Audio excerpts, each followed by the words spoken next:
Great. Hello to everyone. As people are still trickling back in from lunch, I want to start because I don't want to cut off too many minutes of this fascinating panel, which I have been looking forward to all day, the Energy Journalism panel. And I just want to introduce the moderator to all of you. Rachel Calvert is a 2L here at the law school. She is my research assistant and is truly a remarkable young woman, so much so that I very much wanted her to take a more active role in this conference. She has a background in journalism and also in criticism. And so I am very much looking forward to this panel, which is going to feature an editor and 2 journalists who will talk about not just their experiences and their role in energy journalism, but what they need from all of us, what the academics and others and practitioners in the room can provide to support their important work in energy journalism. I say this as someone who tries to take at least 30 minutes, sometimes more in the morning, to get through all of my trade press the way I used to at the firm, but because I can no longer bill it and have pressing class concerns, it doesn't always happen, but I very much appreciate the hard work that produces the energy trade press and energy journalism that I know we all rely on. So with that, I will turn it over to Rachel. Hi. So I'd really like to thank all of the panelists for being here today. We're excited to hear from all of them on their unique perspectives on the role of energy journalism in our political lives. And I would like to start by asking each of the panelists to describe their backgrounds and how they came to work in energy journalism, and maybe describe a little bit about their publications as well. Sure, so I'm Ellen Gilmer. I work for E&E News. I'm based in Washington, D.C. And as a lot of people don't fall into energy regulation, most people also don't fall into, or most people don't plan to go into energy journalism, rather they fall into it. So if you're not familiar with E&E News, you should be. We have about 60 reporters. We're covering every nook and cranny of energy policy, environmental policy, business news, litigation, et cetera. We do that, we kind of parse that out in several different daily publications, which I'll just describe very briefly. We have E&E Daily, which covers Capitol Hill. We have Climate Wire, which covers climate issues. We have Green Wire, which covers broad environmental issues. And we have Energy Wire, which is where I work. And we cover energy issues. To us, that's energy development and electric utilities, pipelines, and stuff like that. So I've been with E&E since 2010. My first beat was covering state-level oil and gas regulation. So this was around the time, which you all probably remember, when states were scrambling to catch up with regulating the boom in hydraulic fracturing and horizontal drilling. So my job was to try to keep tabs on what the state commissions and state houses were doing on that issue. So that was a lot of fun, but I realized the most interesting to me aspect of my reporting was always the legal battles. Some of which we're seeing the exact same battles that we were seeing back then. As you know, in Colorado, local control battles over fracking regulation and stuff like that is still a hot topic. Finding that I was really interested in those legal issues, Lewis and Clark launched this new master's degree program for non-lawyers who are interested in environmental policy, environmental law. So knowing that I was very interested in that part of my beat most, I decided this would be a good opportunity to go to grad school, do that. So I did this one-year program at Lewis and Clark, which I highly recommend. If you have any non-lawyer colleagues and friends who are interested in kind of developing that expertise, I'd recommend looking into that program. Anyway, so I did Lewis and Clark. I got my master's degree there. I came back to E&E and I rolled out our new energy law beat. So for us, we kind of define energy law more broadly to include energy development, pipelines, regulatory issues, as well as electricity issues. So that's what I cover. I cover everything. I still cover oil and gas development, other fossil fuels, some renewables, electric utilities, public lands, and a lot of that from like a federal regulation standpoint. So I cover all the legal battles related to current deregulatory efforts, as well as all kinds of other legal battles that we're seeing all the time. So with my feet kind of a foot in the world of journalism and a foot in the world of the law, I feel like I can be a bit of an ambassador, I hope, between the worlds. So with that, I have just a few quick recommendations for how we can work together more effectively. So the first one, and I don't need to tell all of you this because I know some of you are very media savvy and are happy to talk to reporters and stuff. But for the rest of you, if you might be a little more apprehensive about it, it's just to not be afraid of talking to journalists. For the most part, reporters you talk to are not doing gotcha journalism, especially reporters like us who are doing policy reporting, who are digging into policy issues, legal issues, et cetera. We're not trying to trap you or corner you into saying something wrong, so don't worry too much about that. We read all the briefs in your cases if you're involved in litigation. We read all the Federal Register notices for all the regulations that we are following. We are perhaps not as in the weeds as you are, but I would say sometimes we could compete. I was just telling someone earlier that my phone has been blowing up for weeks because I signed up for docket alerts on the DOE NOPR. So I just get, every time somebody files a comment, which is about every 5 minutes, I have a new email, and about maybe 1 in 10 is actually very interesting. The others not so much, but we do get into those weeds. We are covering complex issues, and we depend on all of you to help us navigate that world and also explain that world to our readers who may not be as steeped in the weeds, as deep in the weeds as all of us are. So keep that in mind. I think I've also mentioned a couple times today that I am perhaps a rare reporter who likes to read law review articles.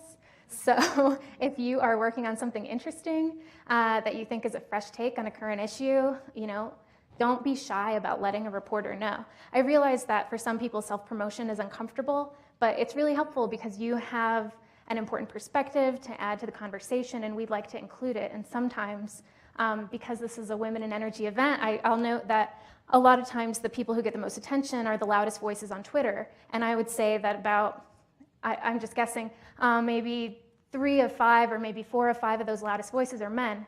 So we need to kind of just get past that awkwardness or uncomfortableness, discomfort that we have with self-promotion, and just do it. Let me know what you're working on. Let me know what you think is interesting. Let me know if you think my reporting is off base and you have a better, take on something that you want to share, because we're always looking for those diverse perspectives. And on that note, since I mentioned Twitter, my other recommendation is to use Twitter. It's 2017, and if you're not on Twitter now, I realize I'm probably not going to persuade you to get on Twitter, but I wish that you would reconsider, because I think it is a great forum for conversations.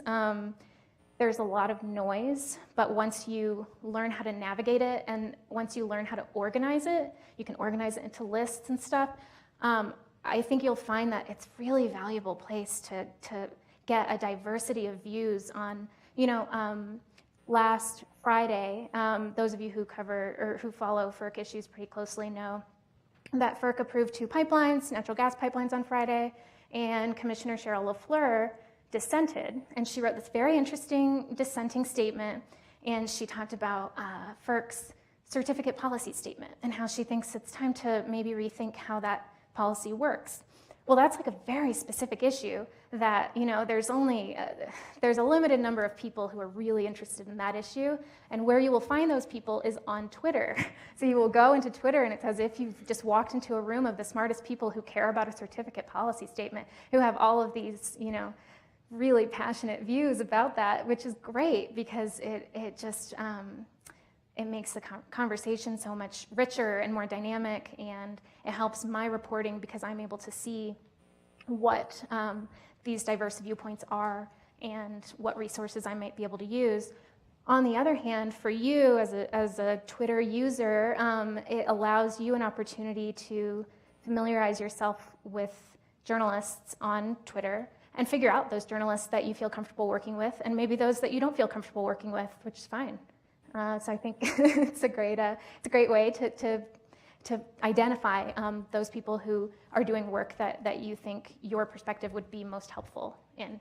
And then I guess I was debating whether to share this. I'll share one last story. This isn't really a recommendation, but we're really interested in getting into the weeds. We're really interested in just delving into, I am anyway, delving into these legal issues and unpacking all of the legal arguments, all of the case law, reading old cases. It's super fun. It's there's this academic nature to my beat, which I really enjoy.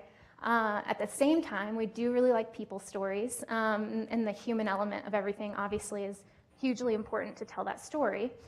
So some of the most interesting reporting that I've been able to do just in the past year or so, for example, the Dakota Access Pipeline is something I've covered very, very closely, and we wrote just countless stories on all of the legal issues related to that from the day the first lawsuit was filed, which was in July of last year, actually. So we got into all of that, but then we also, went up to North Dakota. I spent time with protesters. I spent time with, union people who support the pipeline, and with, politicians on both sides of the issues, et cetera.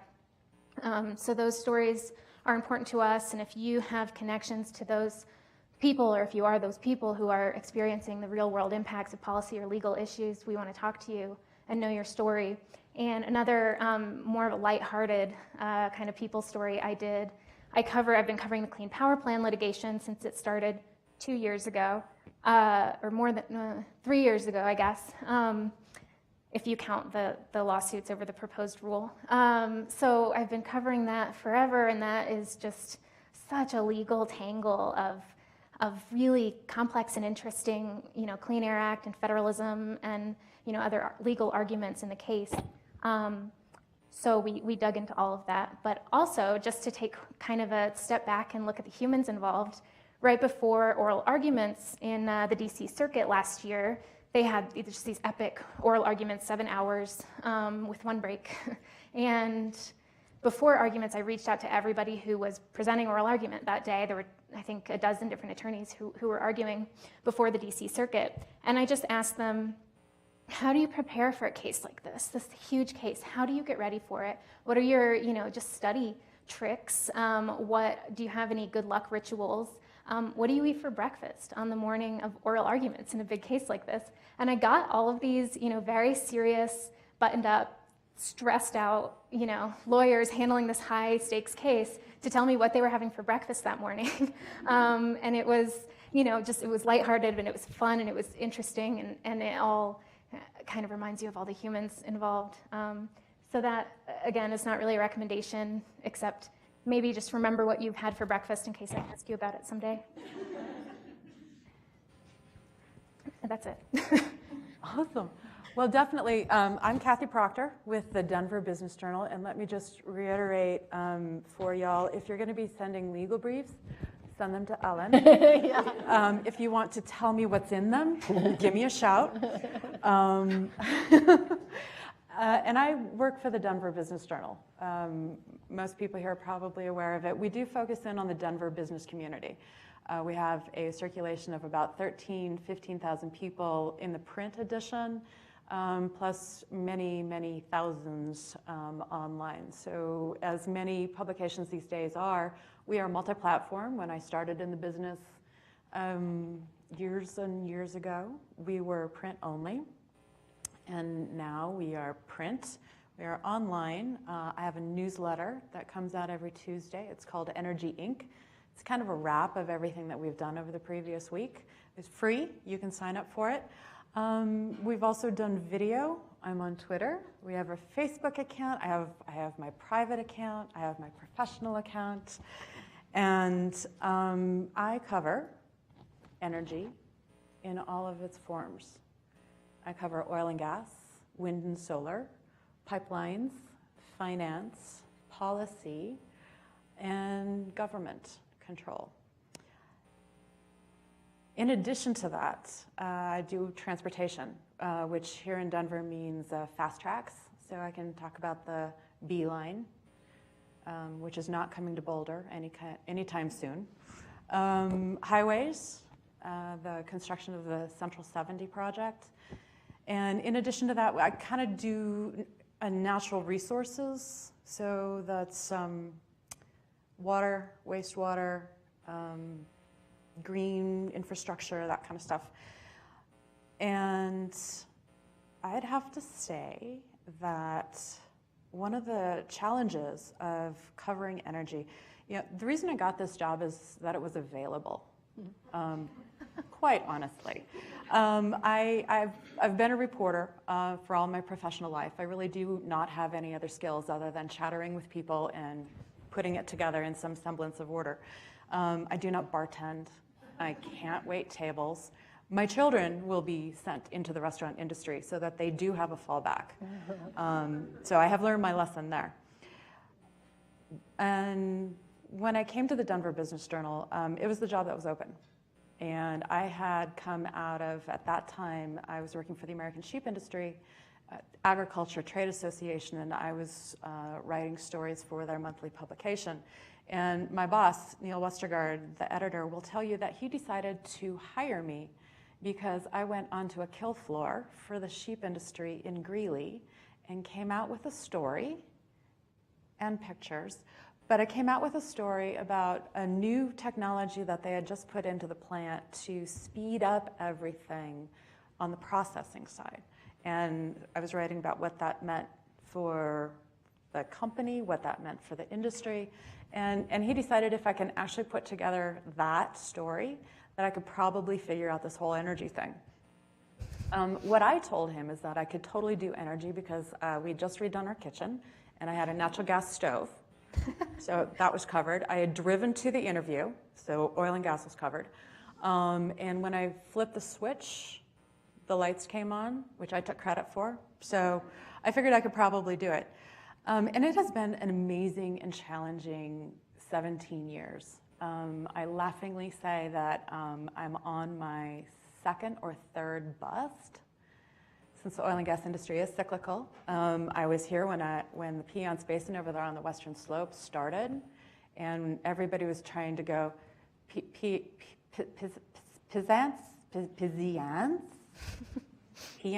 somewhere near Rifle. And in fact, I just recently got a phone call from an analyst in New York who was like, tell me about this Piceance stuff. No, you have to say it right first. And he did, sweetheart that he was. But I've relied a lot on the people who are actually in the industry, executives, finance people, analysts. Because we are a business journal, we kind of come at it from a follow the money perspective. And there are a lot of people who have spent a lot of time with me teaching me just how the industry works. And not only how it works, but how if you turn something over here, it'll have an impact over there. And about how everything is connected in one way or the other. And that has just been absolutely fascinating. Made a lot of good friends in the industry on both sides. Oil and gas, as well as the conservation community. What I get from both of them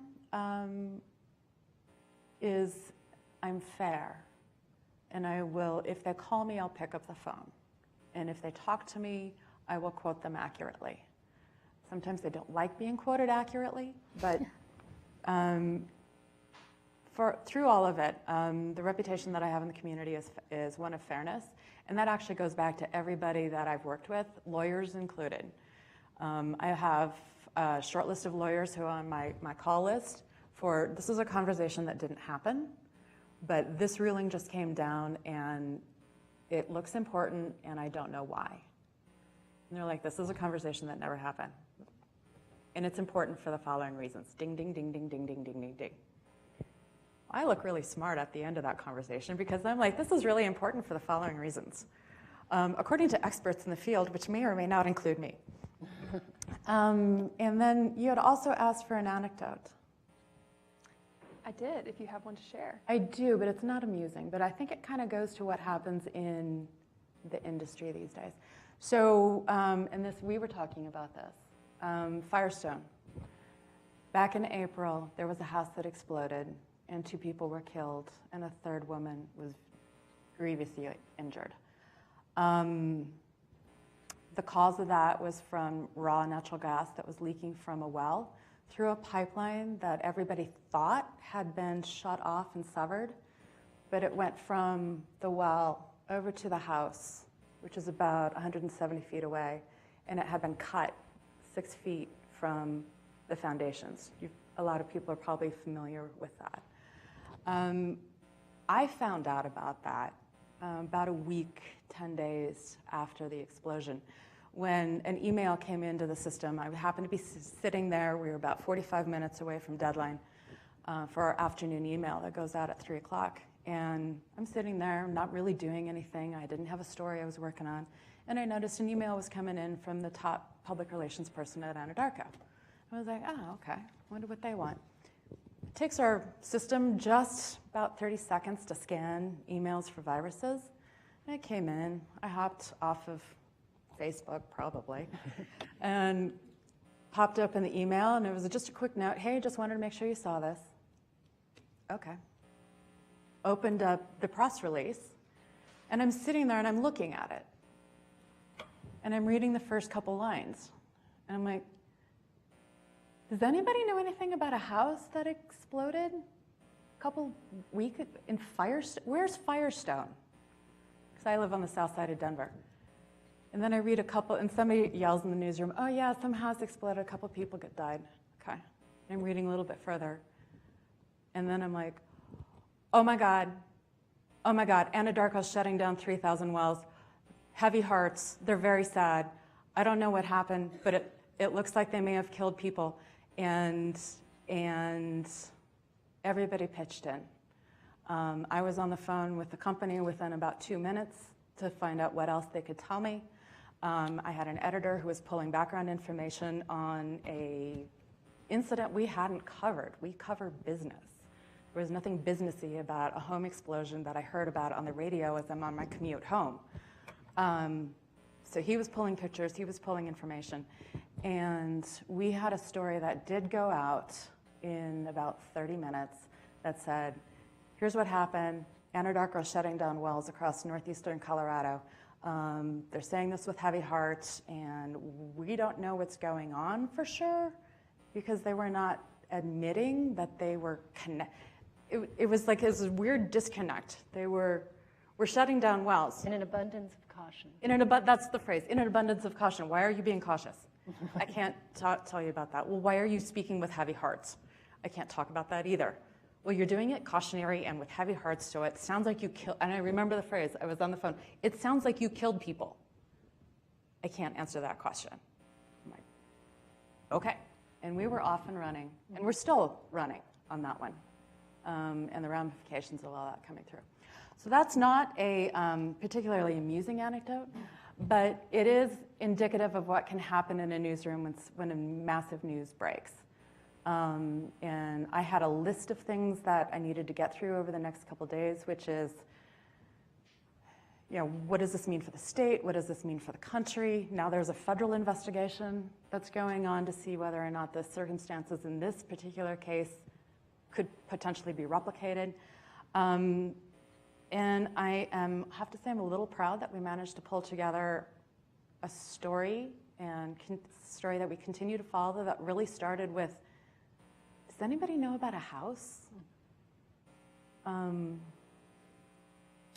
I think I will pull out of this dive with an amusing anecdote. Vestas.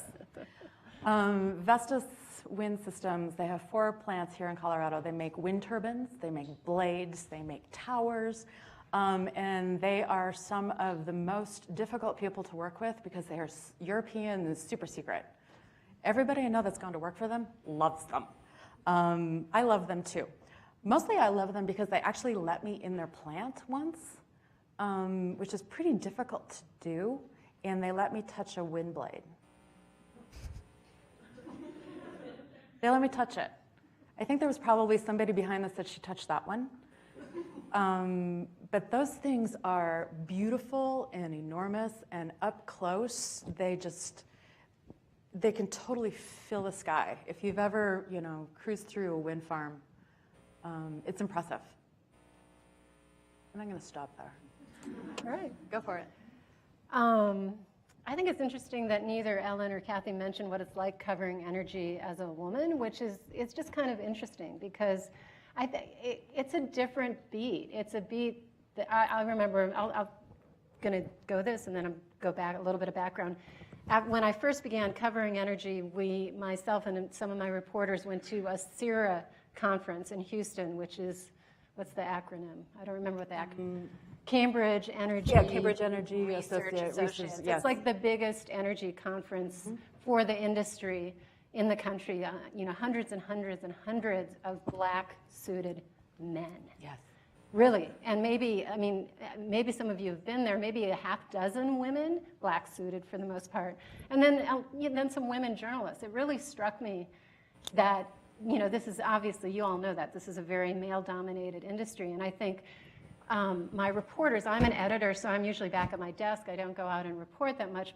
My reporters 4 out of 5 are women, and young women in their 20s and early 30s, and they report back to me that they get a lot of kiddos and aren't you cute and not people assuming that they don't really know what they're talking about. Obviously, Kathy and Ellen probably don't run into that because they know what they're talking about.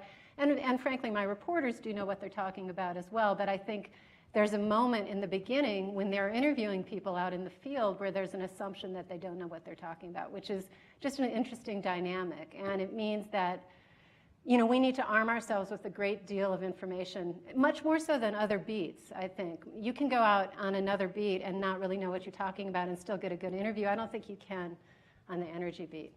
So my name's Elisa Barba. I'm the executive editor of a public media collaboration called Inside Energy. We are based at Rocky Mountain PBS here in Colorado, and we have reporters in Colorado, Wyoming, and North Dakota. We do TV and radio and digital, mainly for NPR affiliates and NPR and for PBS. And we started about 3 years ago with a grant from the Corporation for Public Broadcasting, the purpose of which was to kind of raise the quality and capacity of energy reporting in these states, which at that point 3 years ago were experiencing a huge boom. And there weren't a lot of reporters that were focusing on it. I want to give a shout out to Grace Hood in the back, who was covering it for KUNC up in Greeley, and my reporter, Lee Patterson from Inside Energy back there, so they've been doing it. So we have a little bit of a different mission that may or may not be true, is that we're trying to take the fabulous stories that Ellen and Kathy are doing that are really in depth and having read the legal briefs and really know what they're talking about, and know the industry and really know what they're talking about with the industry. We need to translate that to everybody. Everybody needs to understand this, and not just understand it. We kind of took it on as our mission, which has been really kind of quixotic in the end, to not just make everybody understand it, but make them really care, that this is a subject that you really intimately are involved in. This is part of your whole daily life, so you really need to know that coal still provides 30% of the electricity in this country. People, oh really, coal?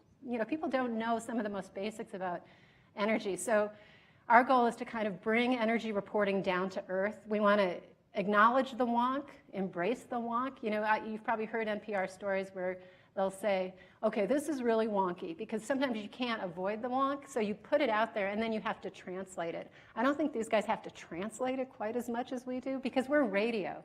So we'll read Ellen Gilmer's piece on kind of the legal ramifications of what's going on in DAPL, and then we have to do it in 4.5 minutes with characters and scenes and color.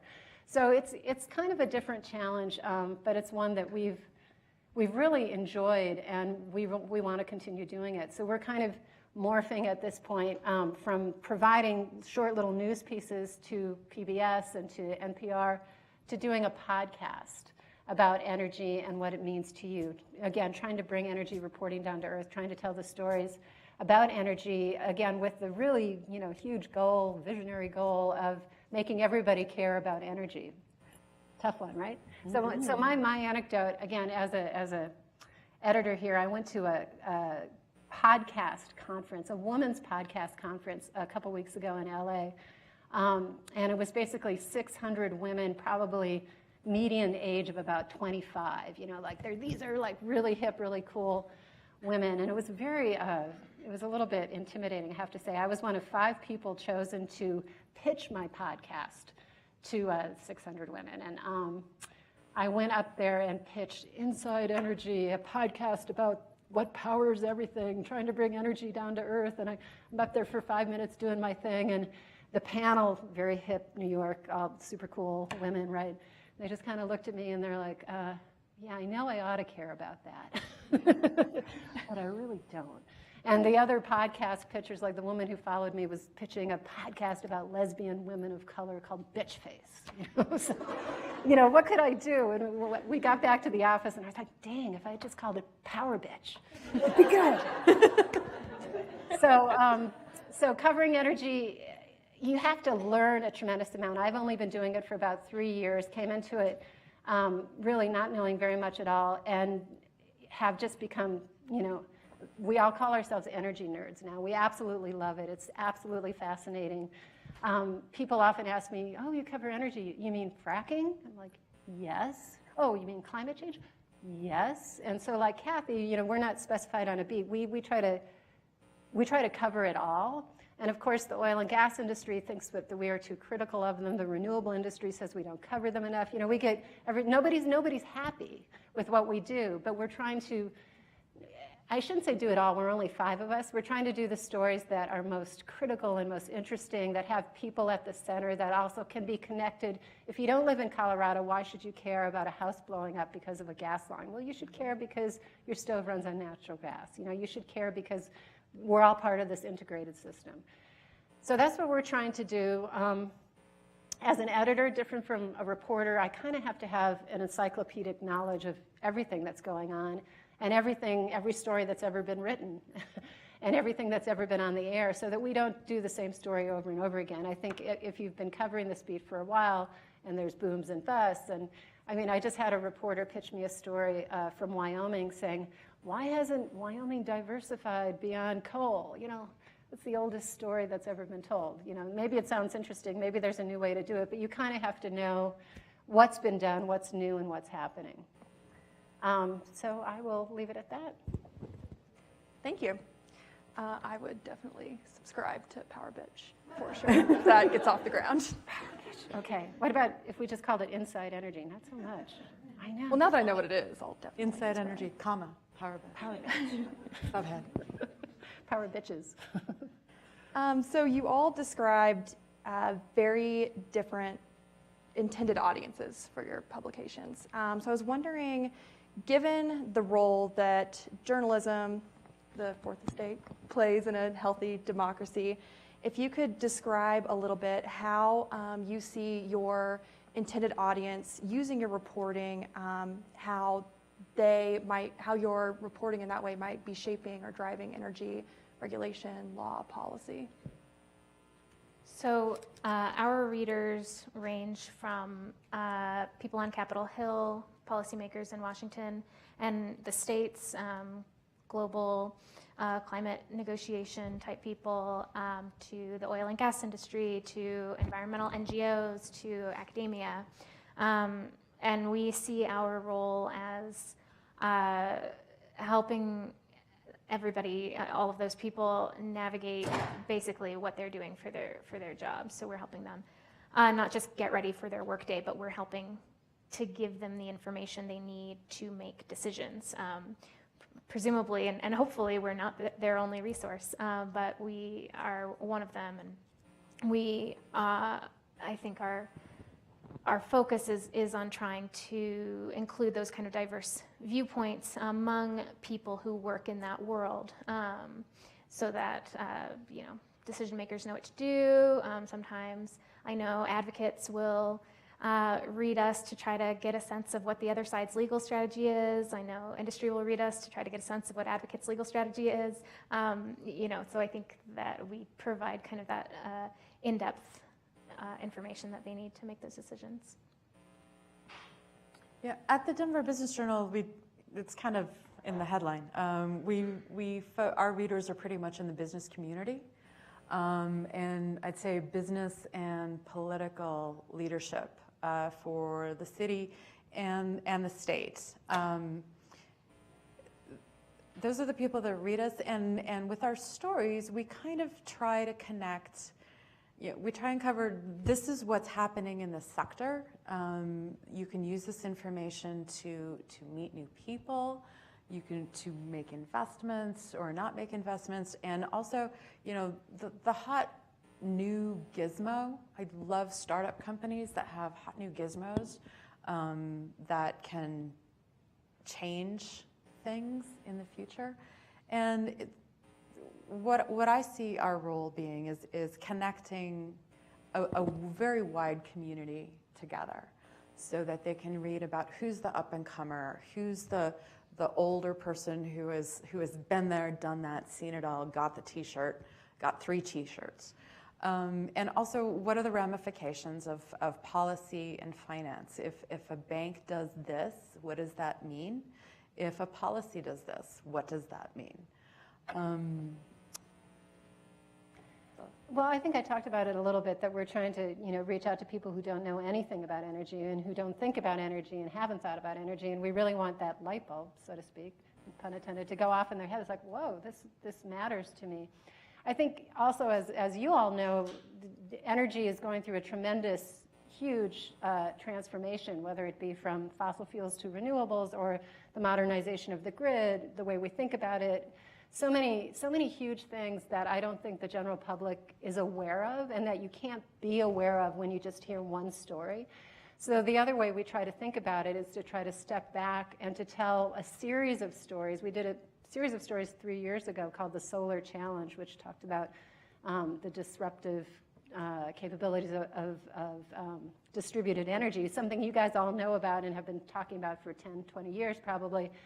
But I didn't know about it, and I don't think our audience, even 3 years ago, had really heard about how much this was changing the traditional utility to consumer relationship. So to the degree to which we can kind of step back and tell those larger stories about this transition and make that light bulb go off, that's what we're looking for. So you all obviously have a lot of expertise in this particular area of policy.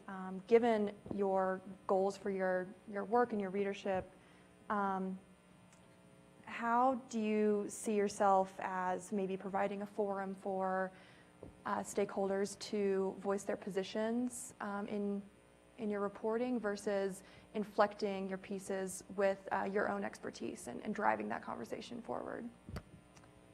So we definitely don't exist merely to serve as a mouthpiece for the various stakeholders on the various issues we report on. At this point in my career, I have enough expertise to cut through at least some of the BS and to be able to not give undue weight to BS arguments in my stories. And it's harder when you don't have that expertise, and it takes time to build that.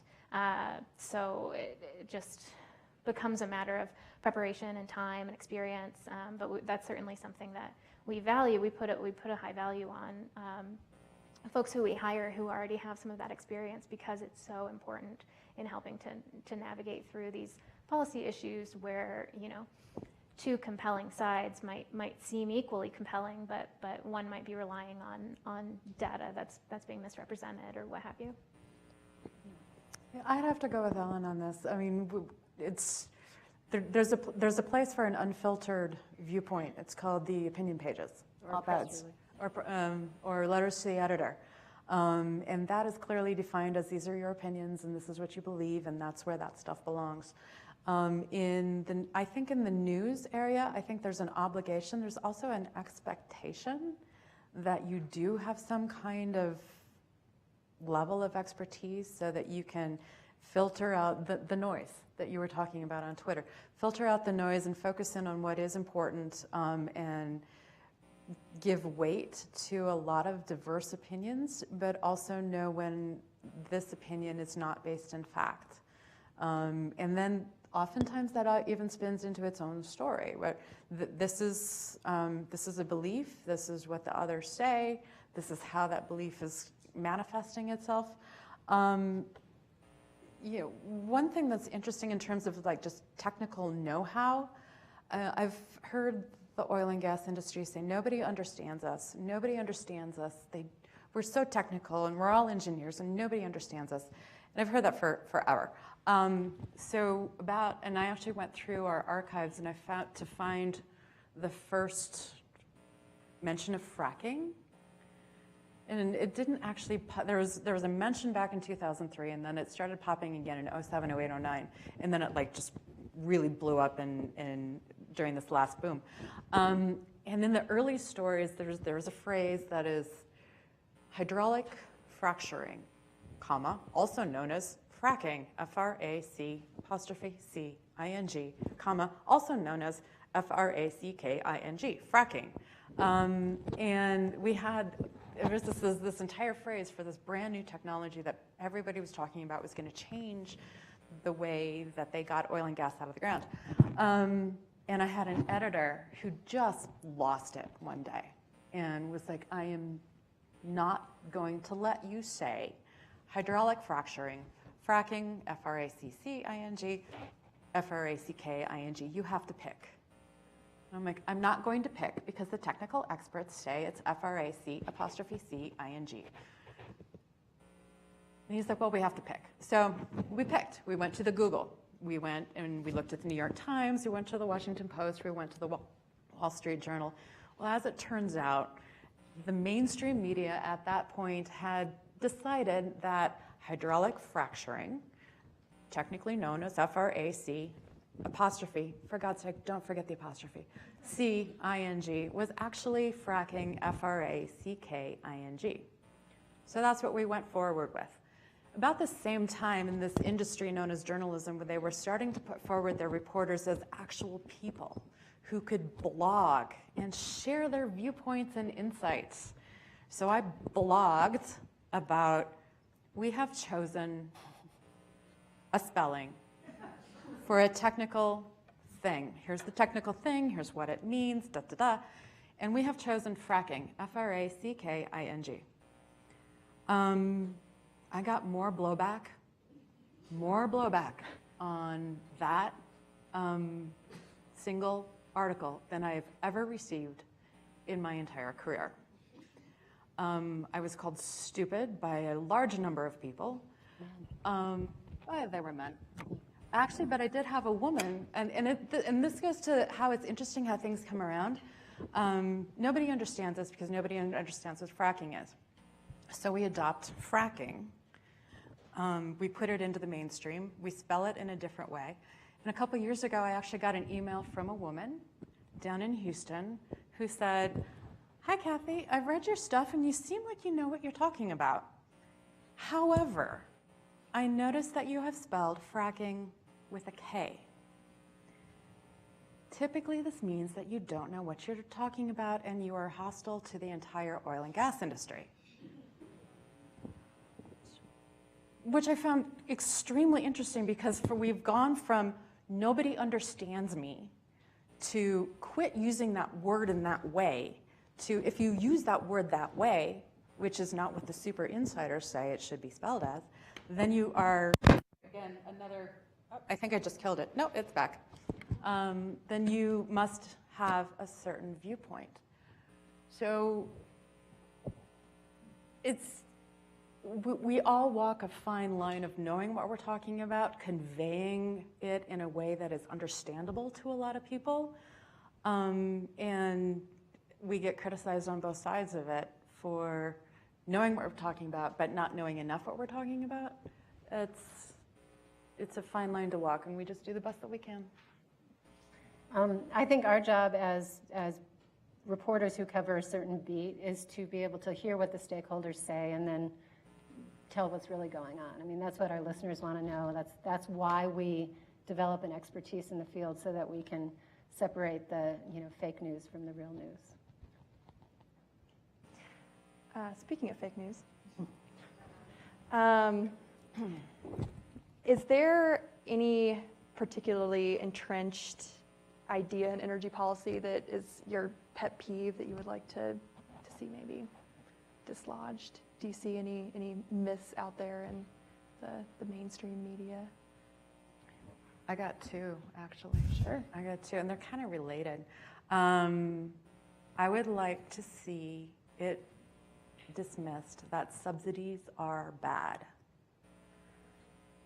I would also never want to hear the phrase, governments should not dictate the markets in energy. And it's kind of related, because when I did come into the Business Journal, I covered K-12 education, I covered agriculture, and I had really kind of stayed clear of government and policy and law. And I was stunned that, it truly was stunned, so naive, that government actually had a role in business. And as I say that, I realize how stupid that sounds. But I really didn't know that. And I've come to the belief that it's part of government's job is to pick winners and losers. And they're supposed to do it and kind of reflect what's, best for the company, or the country, or whatever their constituents are. That's what they do, and they do it over and over again. So I don't ever want to hear that. And also on the subsidies front, a lot of folks in the oil and gas industry say that wind and solar have subsidies, and therefore they are weak, and that they should be smushed.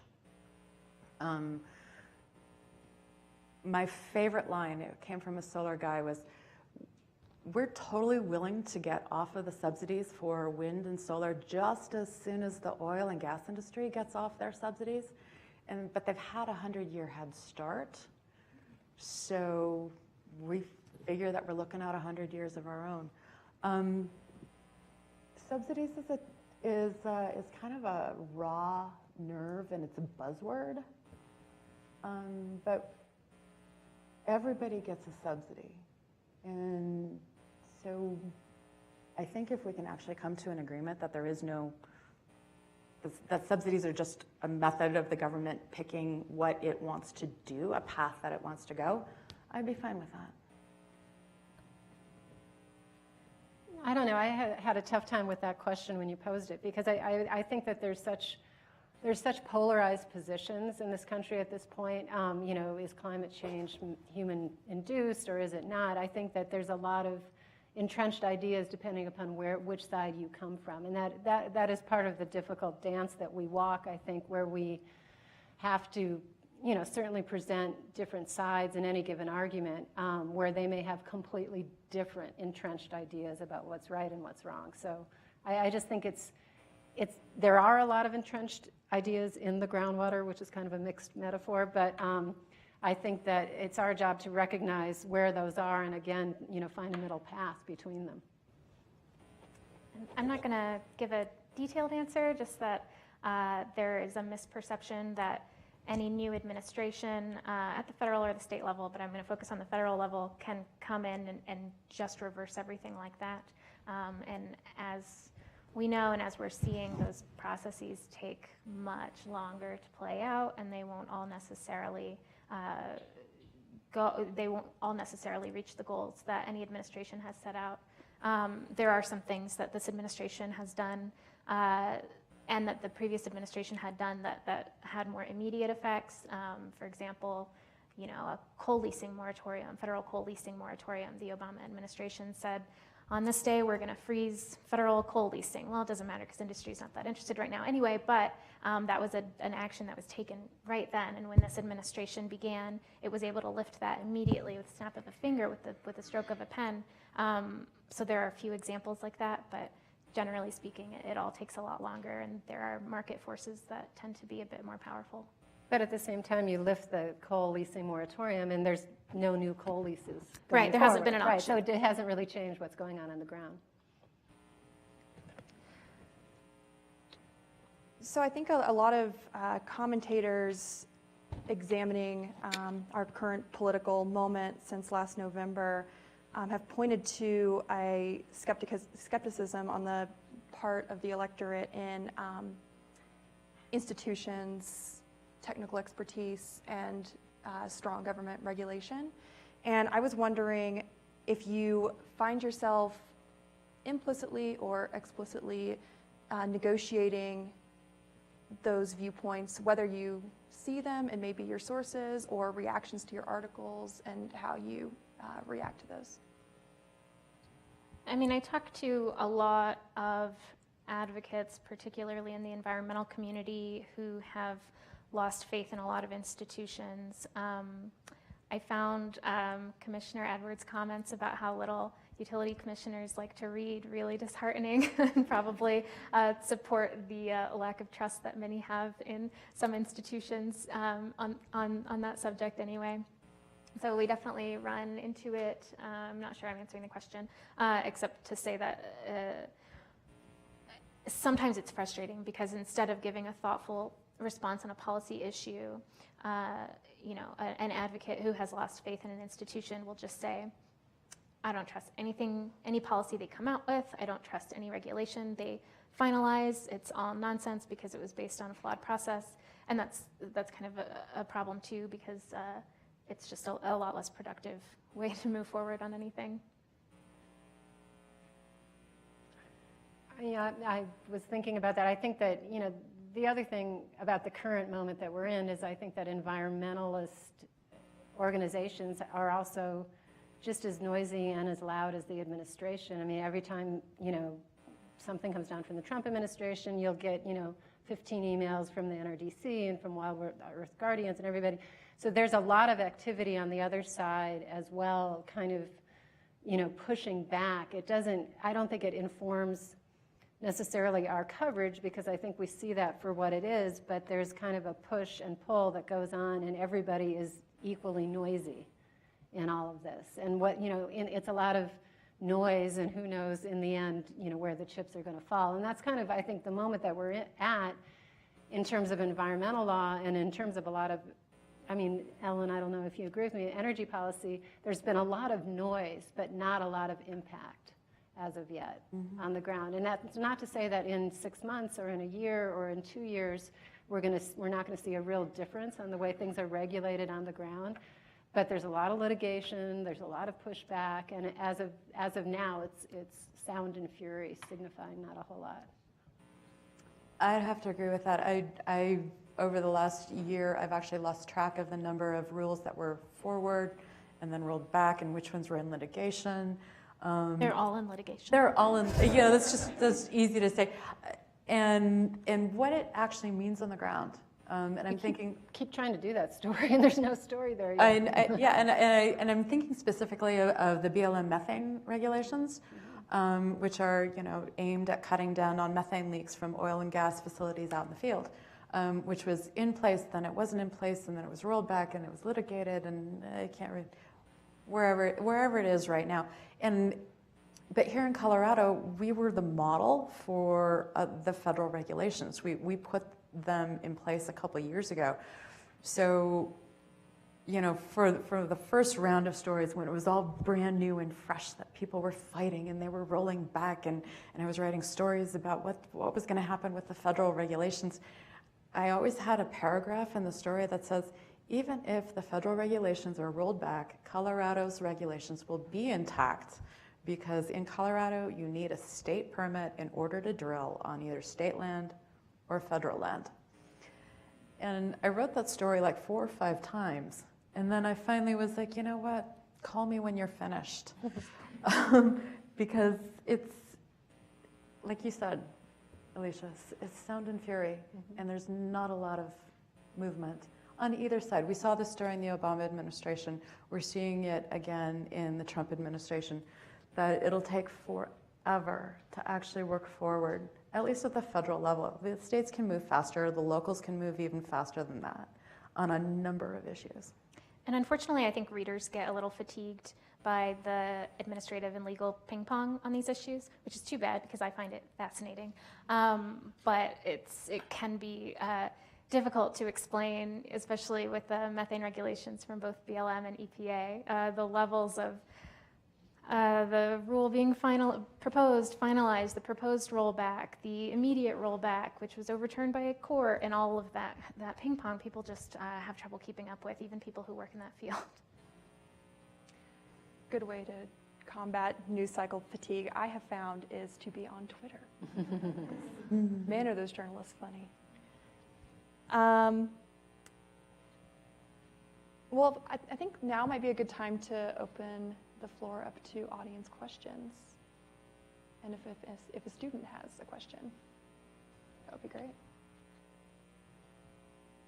Well, while we're waiting for people to do that, I just wanted to reiterate what Ellen said, is that we need you guys to help us out in what we're doing. I mean, this is not the most transparent industry, either the industries themselves or the lawyers that work in the industry or that are involved in the industry. And I may not be reading every legal brief, but I do want to hear, like Kathy does, what it means and why we should care and why my audience should care. And so the degree to which you guys can be open to our calls and helping us understand what's going on, it's to help the general public understand what's going on. And ultimately, it does move policy. It does move regulation. It does move your leaders and your politicians to help us understand so that we can get that news out there, or that podcast out there.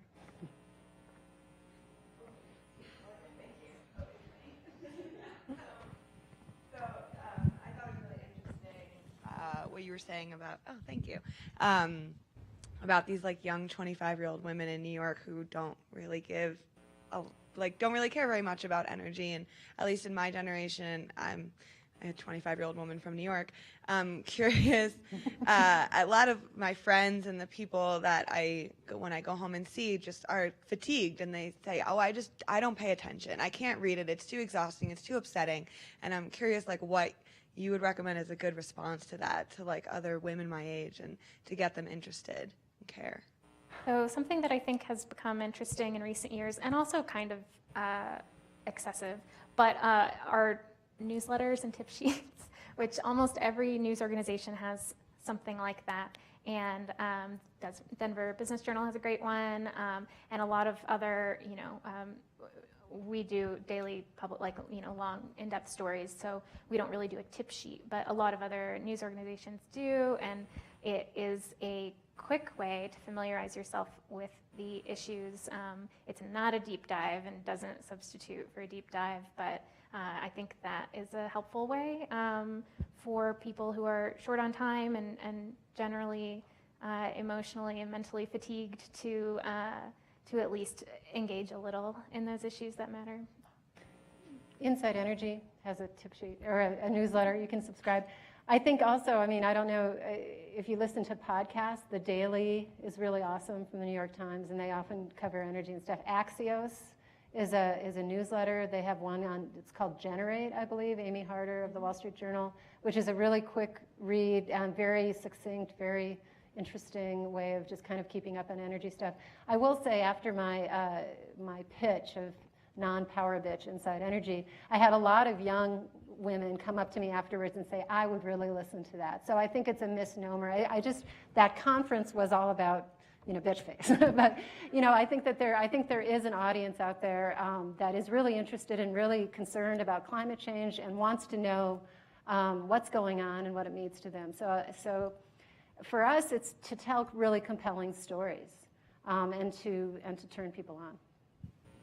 I think, like a lot of people have said, the energy industry is changing so rapidly, and it is becoming digitized, and it is becoming way more personal. I saw a presentation just a couple weeks ago by the head of the Rocky Mountain Institute, and he had a slide of, here's the utility industry, which is, the light, you flip the switch and the lights come on.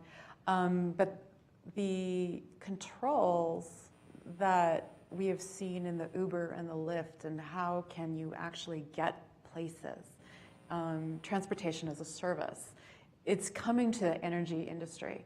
And I think that the next generation that's growing up with all that stuff and the ability to control where your power comes from and make decisions, it's going to be fascinating to watch the next iteration of energy. Yeah, I was going to say one of the things we realized when we started covering this is that we've been very successful in this country to make energy completely invisible so that you don't have to think about it. It's going to become more and more visible as you become prosumers, as somebody said this morning, and that's going to be an interesting transition.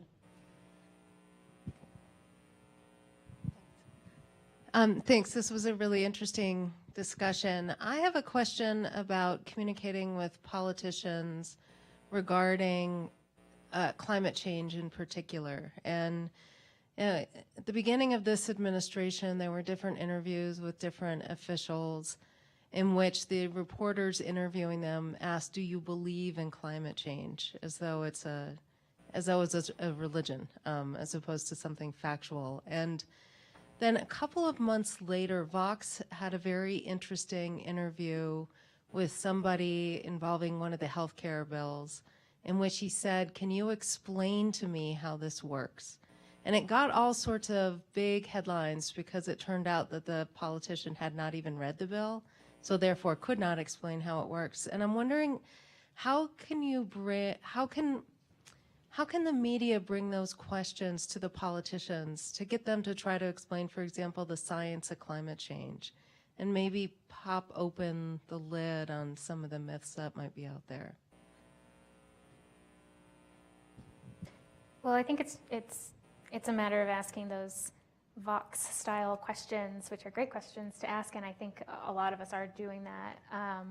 I am grateful that I don't cover Capitol Hill personally, but we do call out that kind of if a policymaker is uninformed on an issue that he or she is pushing, we do try to call that out as soon as we realize that they don't know what they're talking about. So we try to do that as often as possible, and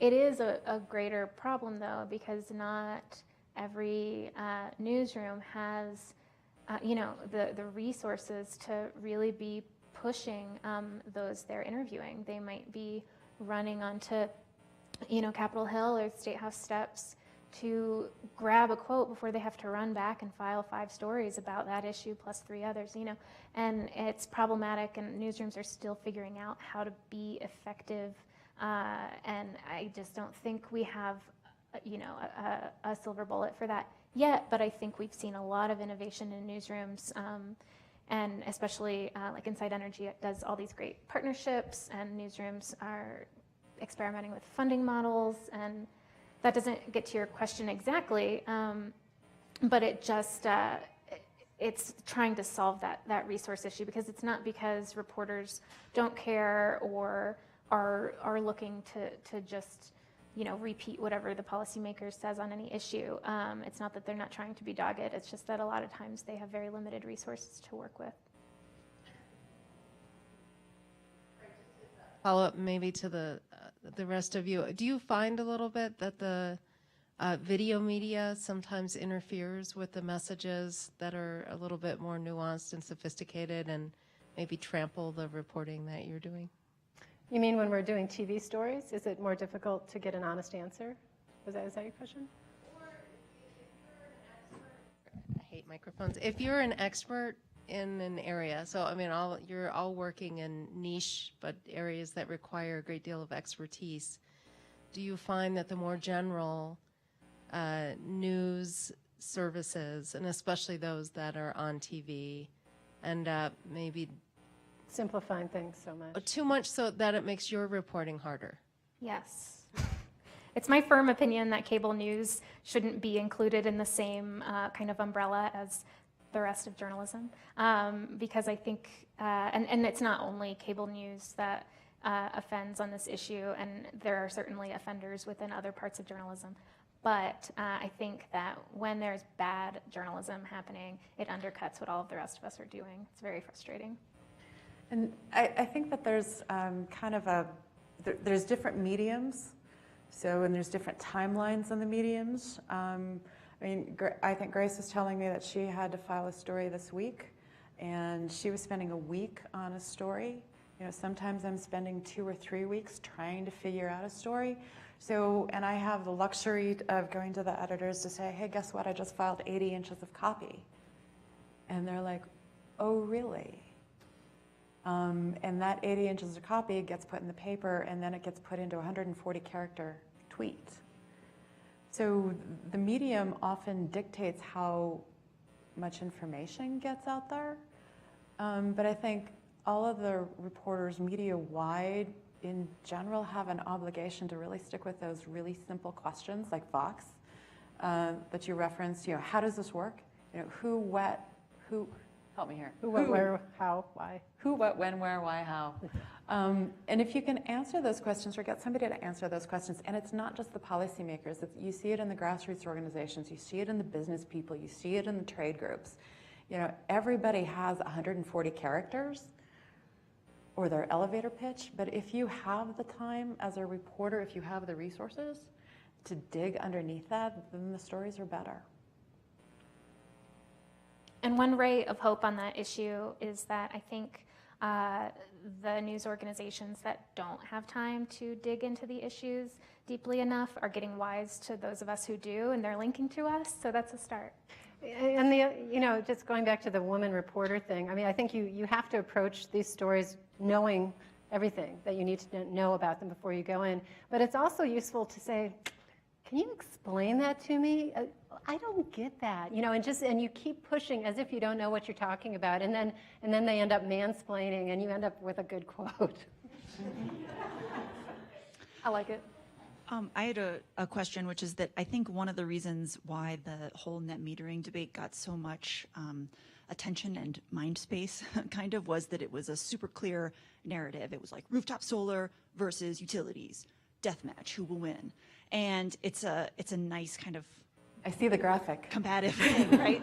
And, you know, this morning we were talking a lot about wanting to move away from those really adversarial, litigated ways of resolving disputes and instead move toward a more collaborative, everybody's kind of talking about their feelings and coming to agreement approach, which is not nearly as interesting. Yeah. And so I guess one of my questions is that when we have successes that are truly collaborative, people coming together, diverse stakeholders, is there a way that we can make that sexier or more interesting to a broader audience? Well, you know, I mean, one example of that is the sage grouse, the Greater Sage Grouse Collaborative Agreement, you know, and my reporters came to me and said, oh, I want to cover sage grouse. And I was like, oh, God. But, I mean, in the end, I think, you know, presenting it in the way that we did, which is an unprecedented collaboration from all the stakeholders that we're able to keep the sage grouse off the endangered species list and, you know, blah, blah, blah, blah, blah, you know, makes it, unprecedented is a very good word to use in journalism. So that was very helpful. So yeah, no, I think when, you know, the other example, and I think we talked about it this morning, was the agreement here in Colorado between Excel and all the solar, you know, and we covered that as well because that was seen as a real breakthrough in terms of this fight, this conflict. So, I mean, again, it goes back to, you know, we often say energy, it's like eat your spinach. Listen to your energy story. Make it as interesting as possible. Make it as, you know, it's a hard challenge, but we do cover those important collaborations as well. Yeah, I think we're always looking for the people because energy ultimately is electrons, and they don't talk a lot. But the people who are in the room, the people who are fighting through it, the people who are sitting down, and like Hickenlooper says, I locked everybody in the room. I sent them pizza, and when they came out, we had an agreement. That's a fun. You can pitch the collaboration. It is a little harder. You have to find the people, have to find the uniqueness, but it can be done.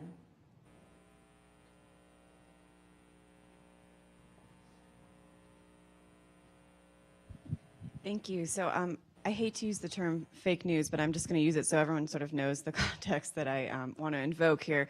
I'm just wondering how, if at all, your reporting efforts have changed now that that has become a buzz term, and people seem to be hypercritical of what goes on in our news industries today. So I'm thinking specifically about the difference between psychological certainty and epistemic certainty. This idea that, you know, there are people out there, and you know, maybe I'm one of them, that are absolutely convinced of certain things, even when that certainty does not bear a relation to say what the weight of the evidence is on that particular topic. Whereas there's supposedly, right, or theoretically, some sort of larger epistemic certainty about what the truth is. And especially in energy law and reporting regulation in the industry, where there is a lot of data, I'm sure, that underlies many of these stories. I'm just wondering if you, and I'm presuming here that you have all done sort of careful diligence and thought through what it takes for you to feel certain enough about an idea to report it in a story, but have you felt differently about the amount of evidence you have to offer in support of various statements in your reporting and pieces because of the growing skepticism about truth in our society today? I don't know if we have figured out the solution to that problem just yet, but there certainly is, I think, more of a pressure to include all of that background data in our reporting, which, we were doing a lot of anyway, but providing more of the actual documents in our stories and stuff like that. But it's a discouraging time because sometimes it feels like an unwinnable war. That's the point of being able to claim for somebody to be able to say fake news, right? Just to be able to put a blanket statement on it. I know a lot of you are watching the DOE proposal to FERC very closely, and so this is an example, and I'm not the lead reporter on that issue right now, not until it gets litigious, but something that one of my colleagues was doing was the proposal references this NERC report that according to the DOE proposal, the NERC report raises these grave concerns about the resilience of the grid, but actually the NERC report doesn't say that. So we, very carefully spelled out, this is exactly what the NERC report says. There are some, various weaknesses or whatever that the report raised, but it never goes as far as, the DOE proposal suggests and put it all out there. We still have people on Twitter saying that it's fake news, people who are entrenched on the side of, those who would benefit from the proposal. And sometimes we get that from the administration itself. They send out these emails. Agencies send out emails once a week that say what people in the news are saying, and then they just wrap up all the positive news coverage that they've gotten from outlets that are potentially in their pockets. And that's not something that I remember happening in the previous administration, and I'm not sure it's typical of any administration, but they're doing that to push back on, when there's this great amount of other reporting that is not really working in their favor. So I think that the whole FERC and DOE thing is a really good example because I don't think that most of the press didn't really dig into what the grid resiliency study said or what the NERC study said. So you can, Perry comes out and said that baseload power is threatened and we need to subsidize coal and nuclear, and it would be very easy to read. Oh, that makes sense. If you're in the general public, and that's one where you really had to do the background. So I agree with Ellen, as I think that especially on those fuzzy issues where I think, frankly, a lot in the administration are putting forth facts that are not based on facts or putting forth statements that are not based on actual facts and are getting away with it in a lot of the media because people don't take the time to really know what's going on. It is definitely something that we are concerned about and that we dig in deeper and do a much better job in laying out exactly, here's a link to this study, here's a link to this study where it is. I think you have to because there's just so much out there that's not true right now. And I think also what I found myself doing is they said it. They said it. They take the credit. They take the blame. I'm just writing up the story here about what the latest thing that's happened, the latest iteration, when I don't have, because as a general business reporter, I often don't have the time to spend quality time with the NERC study. I do rely on others to sum it up for me, and then I link to their stuff. Then I say, and then they said it. So there's a lot of effort to, if you don't believe me, you can backtrack to my sources. But it is a frustrating time in that, on many levels, we're preaching to the converted. Our audience may already, share some of the assumptions that we do about things, and there's another side that will debunk it no matter what. I think there's already a lot of skepticism about the media. We just have a nice short phrase now. Mm-hmm. And so it's a fight that's been going on for a long time. And everybody's just, it's heightened now. Just if I may really quickly build on that, I'm wondering if, recently you felt more notice to say, that is wrong. And with that, do your homework, I've seen all this, and you personally put yourself into more of a I report side role to say, I'm sorry, we gotta put all this on the inside and say, put it in the headline, first paragraph, that is wrong. And then develop your story from there. I'm wondering if that's kind of the tenor of the conversation and the pace of things and everything has changed your approach to the work. I think there's always been a strong kind of tendency for me to want to fact check in for the readers what positions are being put out there, and yeah, it's certainly become even more important now. It's also become a little bit more difficult because the media, and Ellen, you referenced this, there's fewer media out here these days. So there's fewer eyeballs on, there's fewer eyeballs on the courts, on the city councils, on the county commissioners. So and for those of us who are still in the business, things are moving so much faster, the resources are spread so much thinner, that a lot of times it really does get boiled down to he said, she said, and we're out. I think for daily news more, yeah. Yeah. I mean, I was just an example would be, last year we covered the kind of collapse of the coal industry in Wyoming quite a bit, with my reporters going up to Gillette, which is a coal country capital, and and having conversations with people where they would decry the federal war on coal and how regulations were killing coal. And I remember my reporter coming back saying, well, I was talking to this coal miner and she was saying that, and I said, well, do you know about natural gas and how natural gas has really shoved coal out of the market, and kind of went through the whole market thing. And the coal miner was like, I never knew that I had not even heard that message.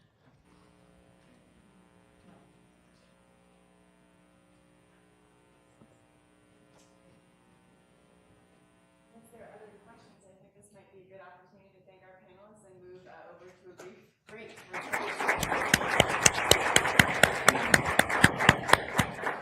Thank you. Kathy, very nice to meet you.